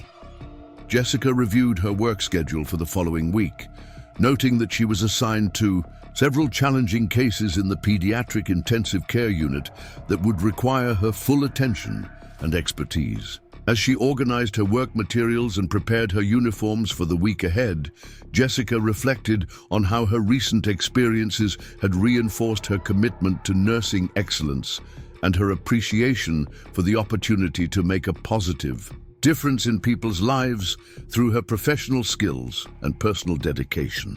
She had no way of knowing that while she was resuming her normal routine, military officials and veteran organizations across Colorado were discussing her actions and planning recognition activities that would soon transform her quiet weekend of routine preparation into something much more significant and public. Monday morning at Denver General Medical Center began like countless others in Jessica's nursing career. She arrived early for her 7 o'clock shift change, grabbed a cup of coffee from the staff break room, and reviewed the patient assignments that would occupy her attention for the next 12 hours. The pediatric intensive care unit was bustling, with the controlled energy that characterized the beginning of each day, as night shift nurses provided updates to their day shift colleagues and prepared to transfer responsibility for patient care. Jessica was assigned to care for 3 young patients recovering from various surgical procedures, including a 6-year-old girl who had undergone cardiac surgery the previous week and who was making excellent progress toward full recovery. The girl's parents had specifically requested Jessica as their daughter's nurse, having worked with her during previous hospitalizations and having developed trust in her clinical skills and her ability to provide comfort during difficult medical situations. Dr. Robert Kim stopped by Jessica's station during morning rounds to check on her patients and to ask about her conference experience in Seattle. Jessica provided him with a brief overview of the educational sessions she had attended and mentioned the recognition award she had received for her emergency intervention during her travel to the conference. "I heard about your airplane emergency," Dr. Kim said, with genuine admiration. "Word gets around in medical circles, especially when a nurse from our hospital demonstrates the kind of professional excellence that reflects well on our entire organization. I'm proud of how you represented our nursing staff during that crisis." Jessica appreciated Dr. Kim's recognition, but found herself more interested in discussing what she had learned at the conference and how those insights might improve patient care in their pediatric unit. Their conversation was interrupted by a call from the hospital's administrative offices requesting that Jessica report to the executive conference room during her lunch break for a meeting with hospital leadership. The request was unusual enough to create some curiosity among Jessica's colleagues, though she assumed it was related to her conference attendance or possibly to her emergency intervention during her travel. She completed her morning patient care activities and prepared to meet with hospital administration, wondering what issues might require her input or attention. The executive conference room was located on the hospital's administrative floor, an area that Jessica rarely visited during her normal work activities. The room was designed for important meetings and contained a large table surrounded by comfortable chairs, with windows overlooking the hospital's main courtyard. When Jessica arrived, she found Dr. Elizabeth Harper, the hospital's chief nursing officer, waiting along with 2 people she didn't recognize. Dr. Harper introduced the visitors as Colonel James Mitchell from the Colorado National Guard and Sarah Peterson, a representative from the Colorado Department of Veterans Affairs. Both visitors stood when Jessica entered the room and greeted her with the kind of formal respect that suggested this meeting was more significant than a routine administrative discussion. "Ms. Martinez," Colonel Mitchell said, "we're here to discuss your recent assistance to Staff Sergeant Michael Thompson during his medical emergency. Your actions have attracted considerable attention within military and veteran communities, and we wanted to meet with you personally to express our appreciation."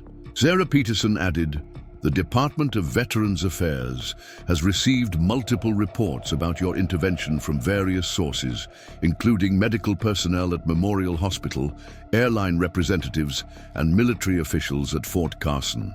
Your quick thinking and professional response prevented what could have been a tragic outcome for a decorated combat veteran." Jessica felt somewhat overwhelmed by the formal nature of the meeting and the level of attention her actions had apparently generated within official circles. She had viewed her intervention as a straightforward application of her nursing skills to a medical emergency, but the presence of high-ranking military and government officials suggested that her actions had implications she had not fully understood. The conversation that followed revealed the extent to which Jessica's story had spread through various official channels. Colonel Mitchell explained that military personnel routinely shared stories of positive civilian interactions as part of community relations efforts, and that Jessica's assistance to Michael had been reported through several different military communication networks. "Stories like yours are important for military-civilian relations," Colonel Mitchell observed. "They remind service members that civilians appreciate their sacrifice and are willing to help when the need arises. Your actions represent the best of American values and civilian support for our military personnel." Sarah Peterson provided additional context about how Veterans Affairs organizations tracked and recognized civilian assistance to veterans. "We maintain records of significant civilian contributions to veteran welfare," she explained, "both to ensure that such contributions are appropriately recognized and to identify individuals who might be interested in ongoing involvement with veteran support activities." The meeting continued for nearly an hour, with Jessica learning about various veteran support programs and opportunities for civilian involvement in military community activities. Both Colonel Mitchell and Sarah Peterson expressed interest in Jessica's ongoing volunteer work at the Mountain View Veterans Support Center and suggested that her recent experience might qualify her for additional leadership roles within veteran support organizations. As the meeting concluded, Colonel Mitchell mentioned that Jessica's actions were being considered for formal military recognition through civilian commendation programs. "The military has established processes for recognizing civilians who provide significant assistance to military personnel," he explained. "Your intervention clearly qualifies for such recognition, and we're exploring appropriate ways to honor your contribution." Jessica returned to her nursing duties with a new understanding of how her actions had resonated within military and veteran communities. Her afternoon patient care activities proceeded normally, though she found herself reflecting on the morning's meeting and the broader implications of her emergency intervention. During her dinner break, Jessica received a phone call from an unexpected source. The caller identified himself as Lieutenant Colonel David Ross from the Pentagon's Community Relations Division, calling to discuss Jessica's assistance to staff Sergeant Thompson and to provide her with information about upcoming recognition activities. "Ms. Martinez," Lieutenant Colonel Ross said, "your actions have been brought to the attention of senior military leadership, including the Office of the Secretary of the Army. Staff Sergeant Thompson's case is particularly significant because of his upcoming Medal of Honor ceremony, and your intervention ensured that he will be able to attend that ceremony in full health." The phone conversation revealed that Jessica's story had reached the highest levels of military leadership and that there was significant interest in recognizing her contribution publicly. Lieutenant Colonel Ross explained that the military occasionally highlighted positive civilian-military interactions as part of community outreach efforts, and that Jessica's actions represented exactly the kind of story that reinforced public support for military personnel. "We're planning a formal recognition ceremony," Lieutenant Colonel Ross continued, "and we would like to invite you to participate. The ceremony would acknowledge your contribution and would provide an opportunity for military leadership to express their appreciation for your actions." Jessica felt honored by the invitation, but also somewhat apprehensive about the level of public attention that such a ceremony might generate. She requested time to consider the invitation and to discuss it with her family and colleagues before making a commitment to participate. The remainder of Jessica's shift passed quietly, giving her time to process the day's unexpected developments and to consider the implications of the recognition being offered by military officials. Her patient care responsibilities provided a welcome return to the familiar routine of nursing duties, though her thoughts frequently returned to the morning's meeting and the afternoon's phone call. As Jessica prepared to leave the hospital at the end of her shift, Dr. Kim approached her with additional information about her situation. "I've been contacted by several media representatives asking about you and your emergency intervention," he said.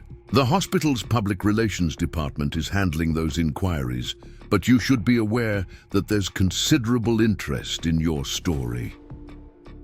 Jessica thanked Dr. Kim for the information and headed home to Lakewood, where she planned to spend the evening considering the various opportunities and responsibilities that were emerging from her airplane emergency intervention. The drive through familiar neighborhoods provided a sense of normalcy after a day filled with unexpected meetings and phone calls from military officials.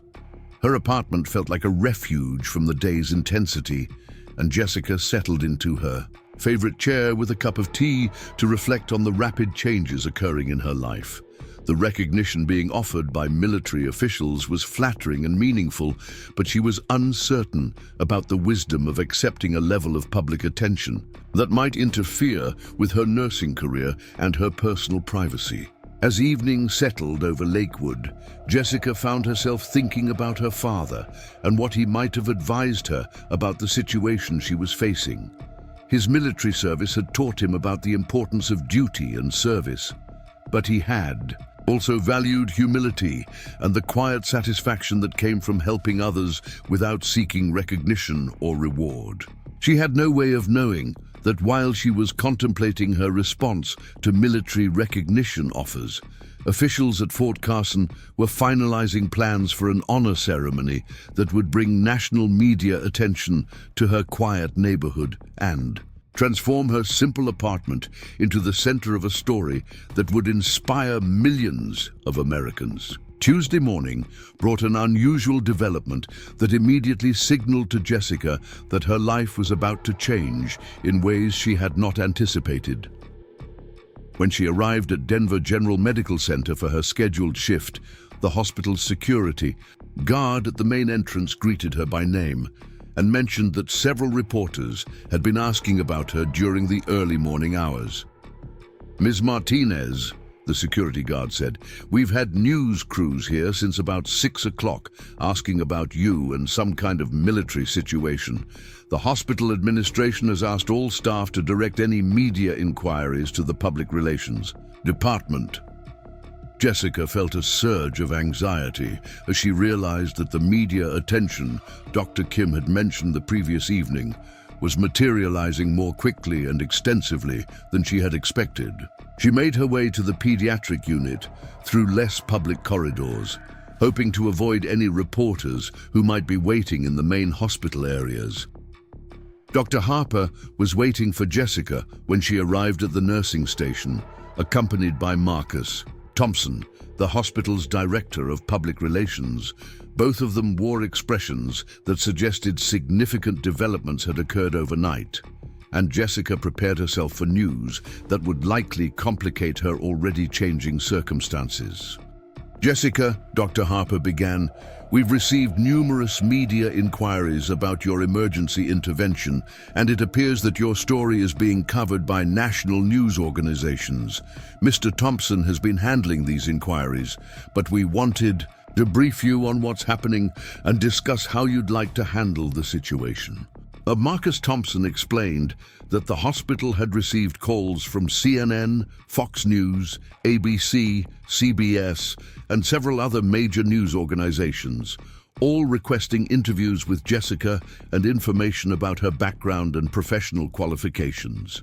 Additionally, numerous Colorado newspapers and television stations were seeking local angles on the story, particularly focusing on Jessica's volunteer work with veterans and her family's military background.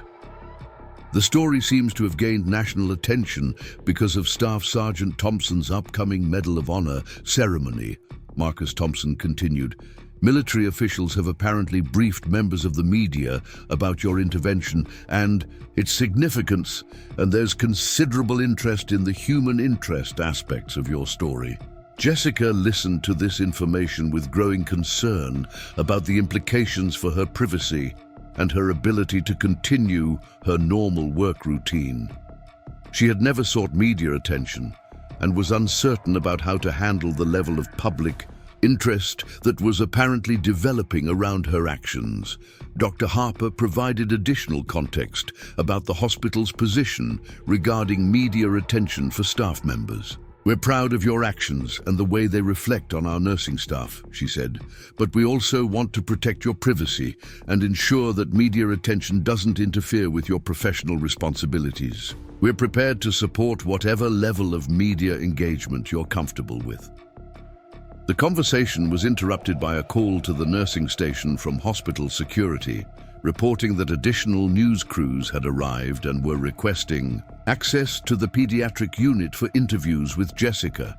Dr. Harper immediately declined the request and arranged for Jessica to work in areas of the hospital that were less accessible to media representatives.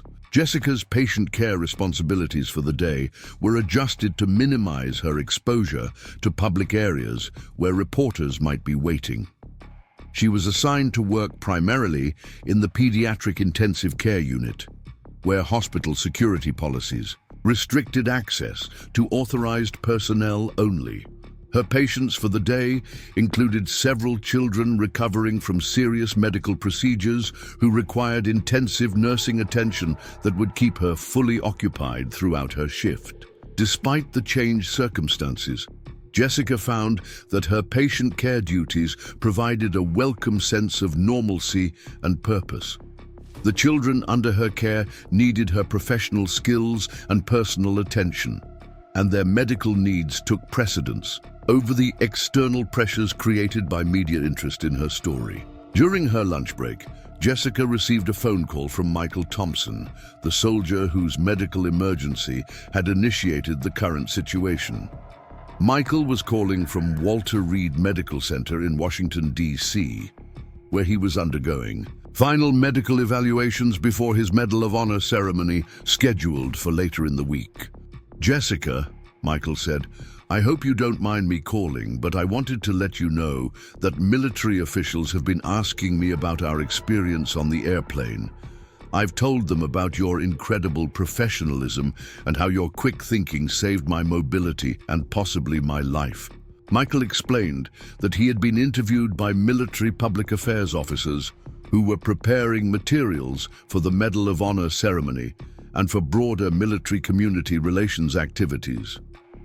They're particularly interested in highlighting the civilian support that military personnel receive, he said, and your story represents exactly the kind of positive civilian-military interaction that they want to showcase. Jessica appreciated Michael's call and his explanation of how military officials were presenting her story, but she also expressed concern about the level of media attention that was developing.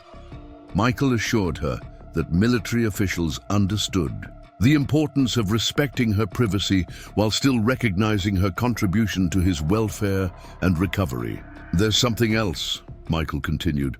"The White House has been briefed about your actions as part of the preparation for my Medal of Honor ceremony. There's apparently interest at the highest levels of government in recognizing civilians who provide significant support to military personnel." The implications of Michael's words were almost overwhelming for Jessica. The possibility that her actions had come to the attention of White House officials suggested a level of recognition that was far beyond anything she had imagined when she decided to help during his medical emergency. The remainder of Jessica's shift passed more quietly, though she was aware of continued media presence around the hospital and periodic phone calls to the nursing station from news organizations seeking interviews. Her colleagues were supportive and protective, ensuring that her patient care responsibilities remained unaffected by the external attention. As Jessica prepared to leave the hospital at the end of her shift, Marcus Thompson provided her with a summary of the media requests the hospital had received and offered to arrange controlled interviews if she decided to engage with news organizations. "You have complete control over this situation," he assured her. "The hospital will support whatever level of media engagement you're comfortable with, including no engagement at all if that's your preference."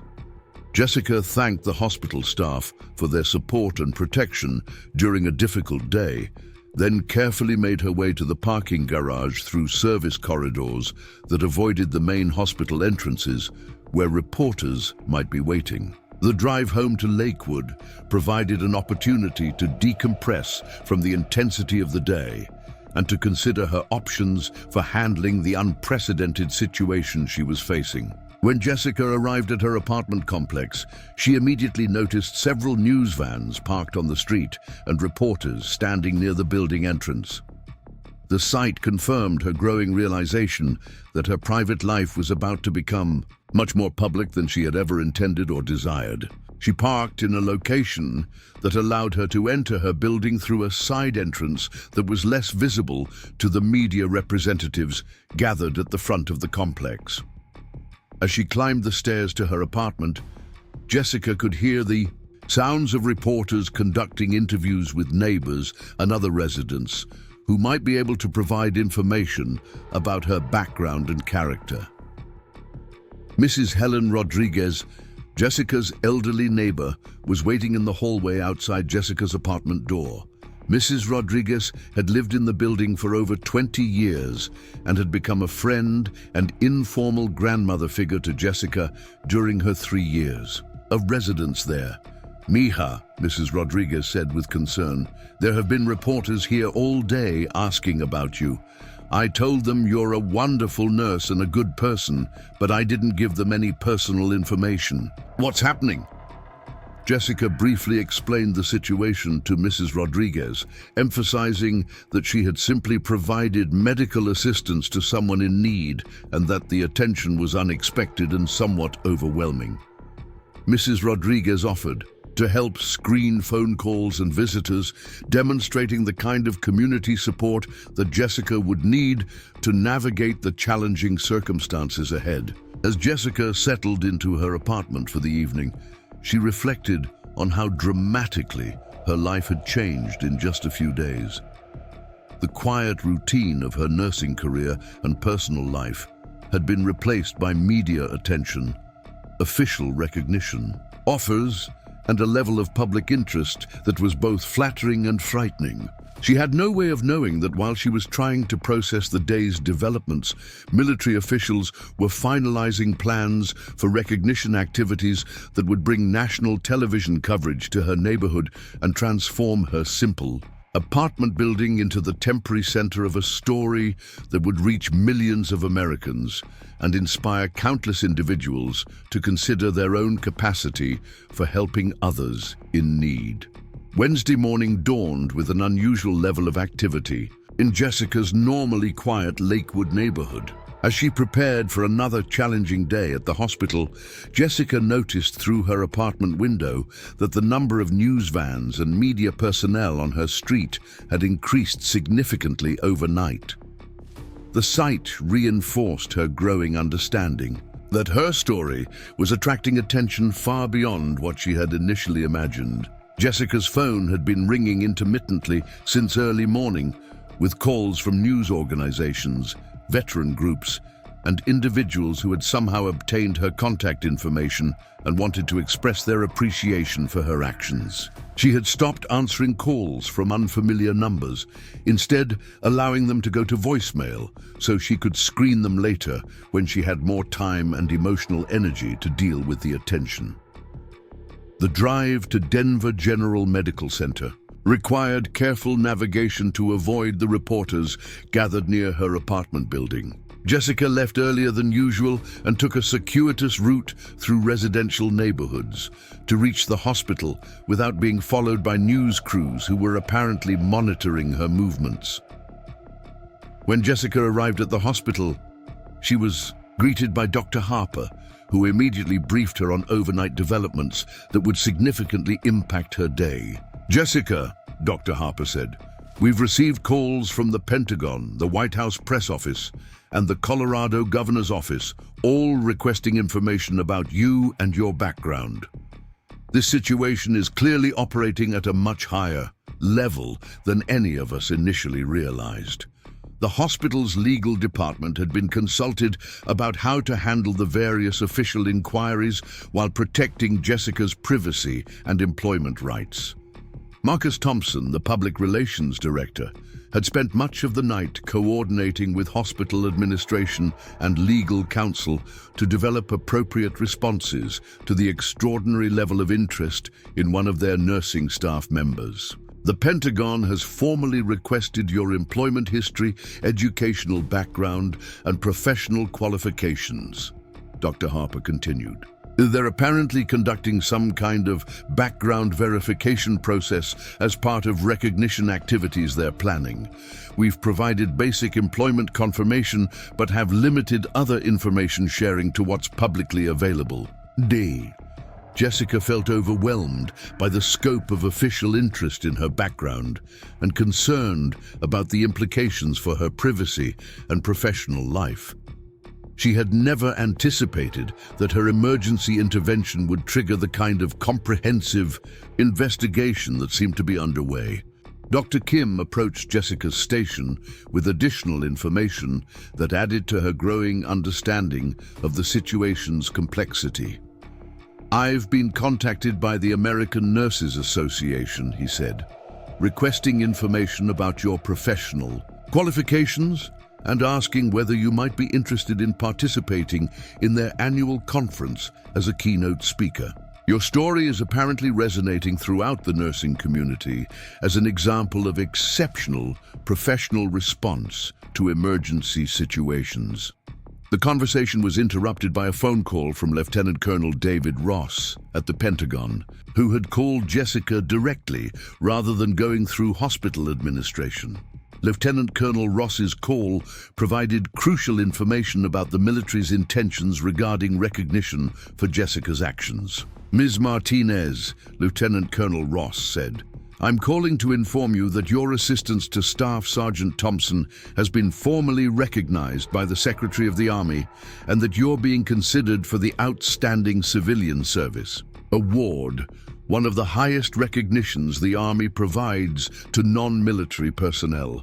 The Outstanding Civilian Service Award was a significant honor that was rarely bestowed and that carried considerable prestige within military and veteran communities."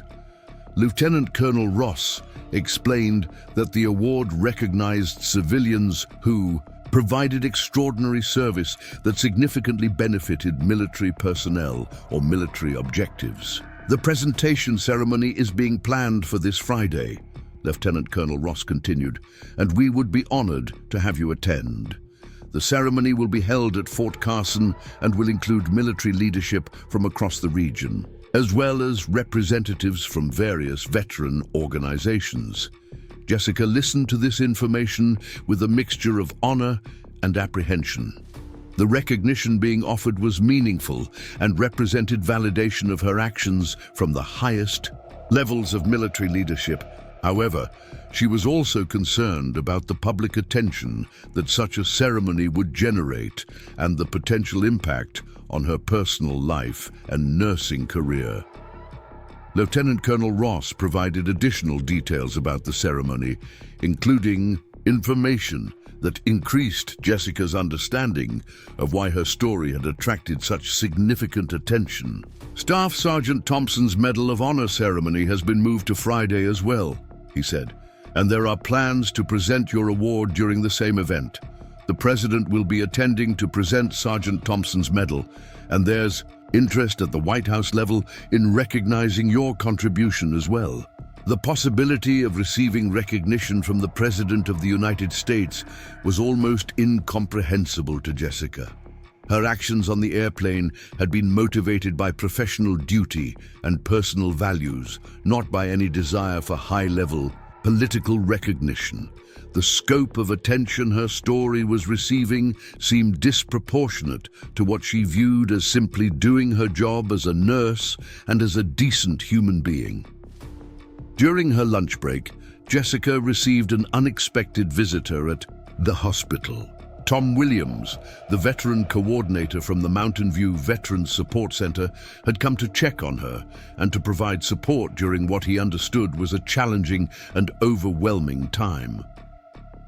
"I've been in contact with veteran organizations across Colorado," Tom told Jessica, "and I want you to know that the veteran community is incredibly grateful for what you did. Your actions represent the kind of civilian support that means so much to those of us who have served." Tom also provided Jessica with information about how her story was being received within veteran communities.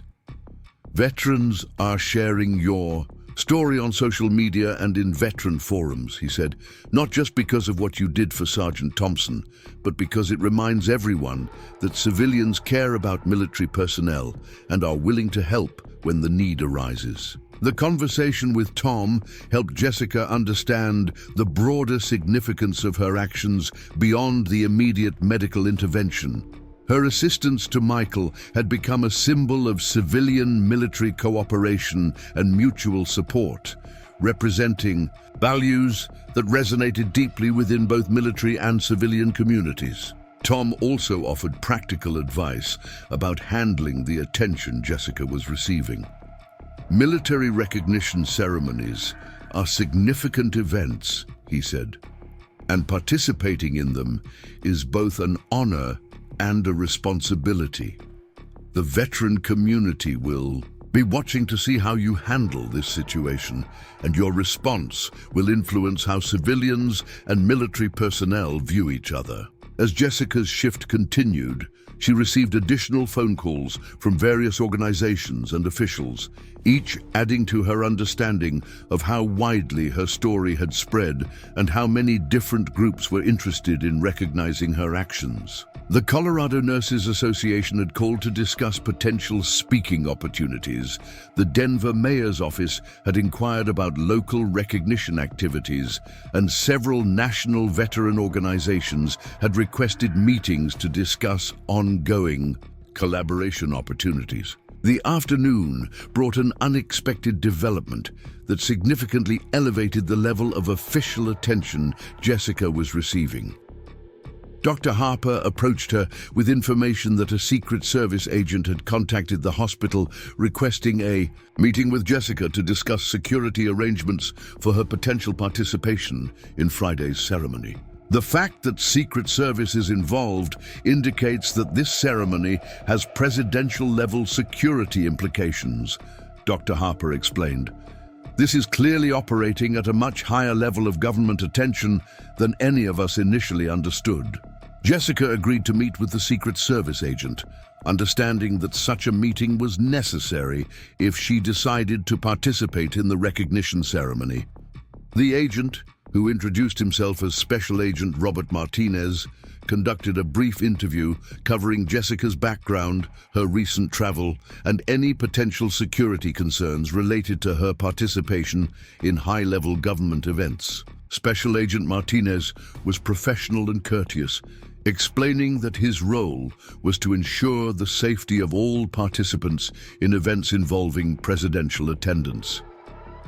"Your story has attracted significant positive attention," he said, "and we want to ensure that your participation in any recognition activities is both meaningful and secure." As Jessica's shift concluded, she reflected on the extraordinary developments of the day and the decisions she would need to make about her participation in the recognition activities being planned by military officials. The level of attention her actions were receiving was both gratifying and overwhelming, representing opportunities for meaningful recognition while also creating challenges for her privacy and professional life. The drive home through the early evening traffic of suburban Denver provided an opportunity for Jessica to process the day's developments and to consider the implications of the choices she was facing. The recognition being offered by military and government officials was meaningful and represented validation of values she deeply believed in, but it also carried responsibilities and public exposure that would permanently change her quiet life. As a pediatric nurse, As she approached her neighborhood, Jessica could see that the media presence around her apartment building had increased even further, with news crews from national television networks joining the local reporters who had been covering her story since the beginning of the week. The sight confirmed her realization that her story had become a national news event that would require careful consideration of how to respond appropriately while protecting her personal values and professional commitments. Thursday morning arrived, with an intensity that Jessica could feel even before she opened her eyes. The sound of helicopter rotors in the distance created a low, rhythmic thrum that seemed to vibrate through her apartment walls, an unusual occurrence in her quiet Lakewood neighborhood that immediately told her this day would be unlike any other in her life. As she moved to her bedroom window and carefully parted the curtains, the sight that greeted her was so extraordinary that she had to blink several times to convince herself it was real. The street in front of her apartment building had been transformed overnight into what appeared to be a military staging area. Black SUVs with tinted windows lined both sides of the residential street, their occupants visible as shadowy figures who occasionally stepped out to speak into radio devices or to consult with other personnel. Behind the SUVs, a convoy of military vehicles had taken position with mathematical precision, including several Humvees bearing the distinctive markings of Fort Carson, 2 large transport trucks, and what appeared to be a mobile command unit, with multiple antennae extending skyward. But it was the human element of the scene that truly took Jessica's breath away. Standing in perfect formation along the sidewalk were dozens of soldiers in dress uniform, their brass buttons and medals catching the morning sunlight like scattered stars. The formation included representatives from multiple branches of the military, their different uniform colors and insignia creating a visual tapestry of American military service. At the front of the formation stood a group of high-ranking officers whose chest decorations indicated years of distinguished service and significant command responsibility. Jessica's hands trembled slightly as she reached for her phone to check the time, discovering that it was only 6:30 in the morning. The military personnel had clearly been in position for some time, their disciplined posture and alert bearing suggesting they had been waiting patiently for her to awaken. The sight was both awe-inspiring and overwhelming, representing a level of recognition that seemed disproportionate to her understanding of what she had accomplished. The helicopter she had heard was now visible, circling at a respectful distance above the neighborhood. Its markings identified it as a military aircraft, likely providing security oversight for the ground operation that had transformed her quiet residential street into something resembling a scene from a patriotic ceremony. Other helicopters were visible in the distance, suggesting that the aviation component of whatever was happening involved multiple aircraft coordinating their activities. Jessica's phone began ringing with the distinctive tone she had assigned to calls from Denver General Medical Center. Dr. Harper's voice on the other end was calm, but clearly amazed by the developments occurring around Jessica's residence. "Jessica," Dr. Harper said, "I'm calling to let you know that we've been contacted by military officials who wanted to ensure that you would be available this morning for a special recognition ceremony. They've requested that you not report to work today, and the hospital administration has granted you emergency leave to participate in whatever activities have been planned." The reality of the situation began to settle over Jessica as Dr. Harper continued speaking. "There are news crews from major networks positioned around the hospital this morning, apparently waiting for information about the ceremony that's being held at your residence. This appears to be a national news event of significant proportions." Ndai. After ending the call with Dr. Harper, Jessica moved through her apartment in a state of surreal disbelief, trying to process the magnitude of what was occurring outside her door. She had agreed to accept the Outstanding Civilian Service Award during a ceremony at Fort Carson later in the day. But the military presence outside her apartment suggested that the recognition activities would begin much earlier and with much greater fanfare than she had anticipated. A gentle but authoritative knock echoed through her apartment, the sound distinctive in its measured cadence. Jessica approached her door with nervous anticipation, checking through the peephole to see a military officer in dress uniform standing, at attention in the hallway. Behind him, she could see additional personnel positioned respectfully but strategically throughout the corridor. When Jessica opened the door, the officer removed his cap and saluted with precision that spoke of decades of military service. "Ms. Martinez," he said in a clear, strong voice, "I am General William Patterson, Commanding General of Fort Carson. On behalf of the United States Army and the entire American military, I am here to express our profound gratitude for your heroic actions in saving the life of Staff Sergeant Michael Thompson." General Patterson's presence represented the highest level of military leadership that Jessica had ever encountered personally. His uniform displayed ribbons and medals that indicated service in multiple combat deployments and command positions of significant responsibility. His demeanor combined the authority of high command with genuine warmth and respect that made Jessica feel honored rather than intimidated. "General Patterson," Jessica replied, her voice steady despite her emotional state, "I'm deeply honored by your presence, but I hope you understand that I simply did what any nurse would do in a medical emergency." The general smiled with appreciation for Jessica's humility while maintaining the formal bearing appropriate to the significance of the occasion. "Ms. Martinez, your actions exemplify the finest traditions of American service. Whether military or civilian, what you did for Sergeant Thompson represents the kind of courage and compassion that makes our nation strong." General Patterson stepped aside to reveal additional military personnel in the hallway, including Colonel Sarah Bennett, whom Jessica recognized from her previous meeting at the hospital. Colonel Bennett stepped forward with a warm smile and a manila envelope bearing official military seals. "Jessica," Colonel Bennett said, "General Patterson has traveled here personally to present you with preliminary recognition for your actions. But this is only the beginning of the honors that await you today." The envelope contained an official letter from the Secretary of the Army, written on official letterhead and bearing multiple official seals and signatures. As Jessica read the letter, she learned that her actions had been formally reviewed by a military board specifically convened to evaluate civilian contributions to military welfare, and that the board had unanimously recommended her for the highest level of civilian recognition available through military channels.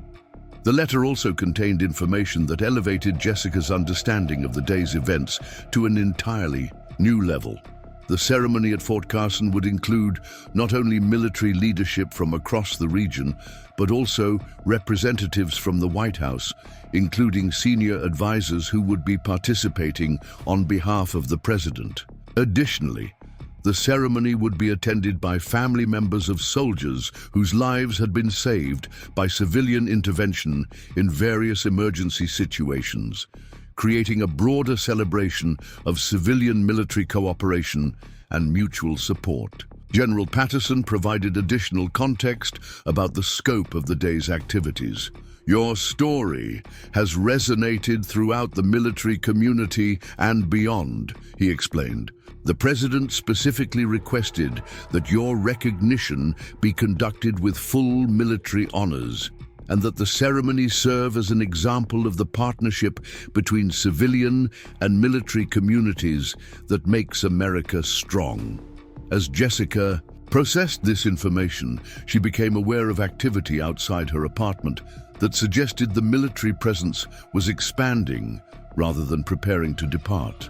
Through her window, She could see additional vehicles arriving, including what appeared to be media trucks and official government vehicles bearing various agency markings. Colonel Bennett explained the logistics of the morning's activities. "We have arranged for you to be transported to Fort Carson in an official military convoy," she said. "The ceremony will begin at 10 o'clock, and we wanted to ensure that you arrived with appropriate escort and security." The prospect of traveling in a military convoy to receive recognition at Fort Carson was both thrilling and somewhat intimidating for Jessica. She had never imagined that her emergency intervention would lead to such elaborate recognition, and she found herself hoping that she would be able to conduct herself appropriately during ceremonies that clearly carried significant meaning for the military community.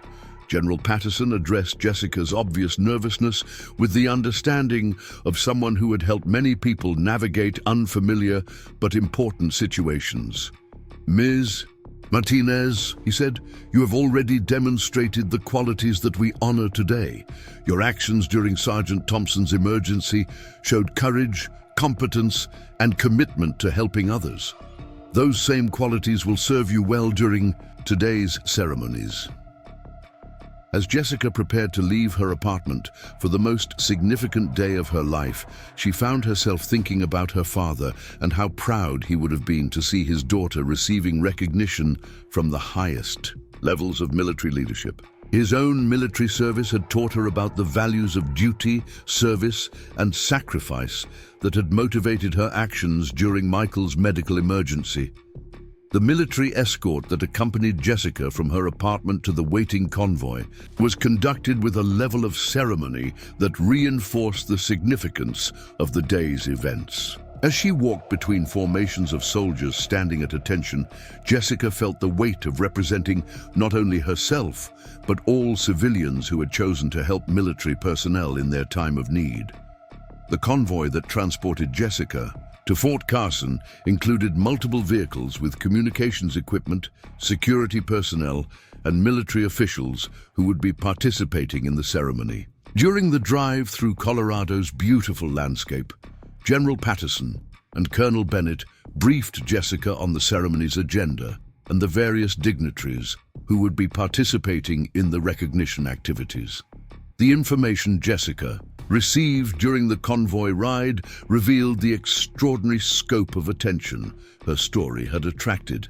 Representatives from all branches of the military would be present, along with officials from the Department of Veterans Affairs, the Department of Defense, and the White House. Additionally, the ceremony would be attended by families of military personnel who had benefited from civilian assistance in various emergency situations, creating a broader celebration of the partnership between military and civilian communities. As the convoy approached Fort Carson, Jessica could see evidence of the extensive preparation that had gone into the day's ceremonies.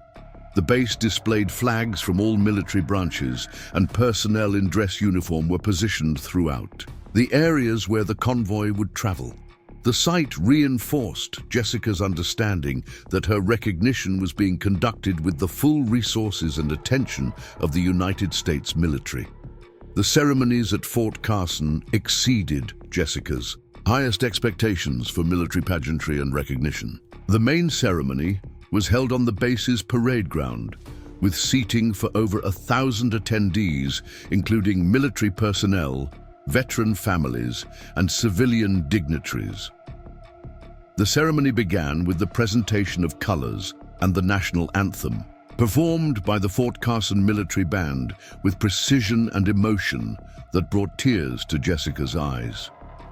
When Jessica's name was announced and she was called forward to receive the Outstanding Civilian Service Award, the entire assembly rose to their feet in sustained applause that seemed to echo across the entire base. As she walked across the parade ground to receive her recognition from General Patterson, Jessica felt the profound honor of representing all civilians who had chosen to help military personnel in their time of need.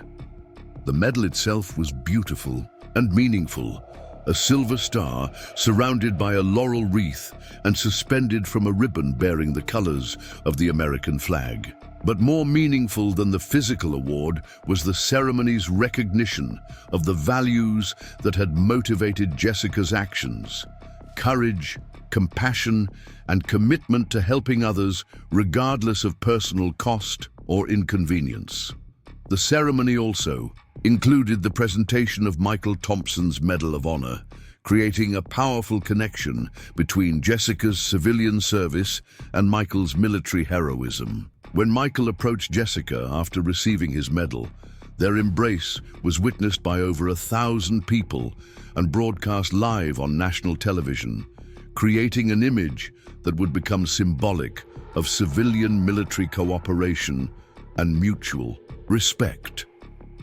As the formal ceremonies concluded and Jessica mingled with military leadership, veteran families, and other honored guests, she began to understand that her recognition represented something much larger than acknowledgement of a single emergency intervention. Her story had become a symbol of the ongoing partnership between civilian and military communities, demonstrating that service to others transcended formal military or civilian boundaries. The day concluded with a private reception where Jessica met with families of military personnel who had been assisted by civilians in various emergency situations. These meetings reinforced her understanding that her experience with Michael was part of a broader pattern of civilian-military cooperation that strengthened both communities and demonstrated the best values of American society. As Jessica prepared to return to her normal life in Lakewood, she carried with her not only the physical recognition of her medal and certificate, but also a deeper understanding of her role in representing the civilian community's commitment to supporting military personnel. The ceremonies had transformed her from an individual nurse who had helped during a medical emergency into a symbol of the values that connected military and civilian communities in service to each other and to the nation. The drive back to Lakewood in the official military convoy provided time for reflection on a day that had exceeded Jessica's highest expectations for recognition and ceremony.